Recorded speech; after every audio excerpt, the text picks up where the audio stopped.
அடுத்து வரக்கூடிய ஒரு சில நாட்களில் வந்து பார்த்தீங்கன்னா நான் ஒரு பவர் லிஃப்டிங் காம்படிஷன் பண்ணலான்னு இருக்கேன். ஆமாம், நீங்கள் தப்பாக தான் கேட்டிருக்கீங்க. நான் பவர் லிஃப்டிங் பண்ணல, டெட் லிஃப்ட் காம்படிஷன் பண்ணுறேன். அதாகப்பட்டது அடுத்து வரக்கூடிய சில நாட்கள் நான் பண்ணக்கூடிய அந்த டெட் லிஃப்ட் காம்படிஷனில் நான் போய் எப்படியெல்லாம் சவால்களை சந்தித்து தாறுமாறாக இந்த வெயிட்டெல்லாம் தூக்கி தள்ள போகிறேன்றதை தான் எபிசோட் வைஸாக நீங்கள் பார்க்க போகிறீங்க. எனக்கு தெரிஞ்சு ஒரு 4-5 எபிசோடு தான் போட போகிறேன்.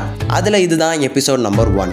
காலையில் தூங்கி எழுந்திரிச்சு அங்கேயும் இங்கேயும் நடமாடிட்டு ஃபோனில் ரீல்ஸ் பார்த்துட்டு சுற்றிட்டு இருந்தேன். எங்கள் அம்மா கிட்ட அம்மா ஒரே உடம்பு வழியாக இருக்குது, டீ போட்டு கொடுங்கம்மான்னு கேட்டேன். எங்கள் மம்மியும் டீ போட்டு கொடுத்தாங்க.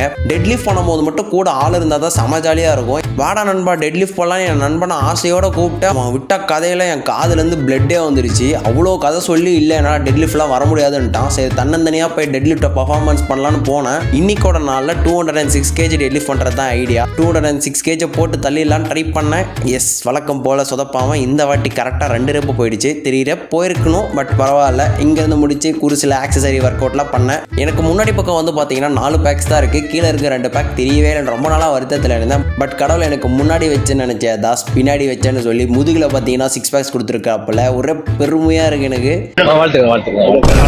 என்னென்ன அப்புறம் நண்பனோட சேர்ந்து போய் டீ குடிக்கலான்னு போனேன். என் லைஃப்பில் ஒரு கேக்கை சாப்பிட்றதுக்கு சுற்றி இருக்கிறவங்க என்னை ஜட்ஜ் பண்ணிடக்கூடாதுன்னு நினச்ச நாள் இந்த நாளாக தான் இருக்கும்.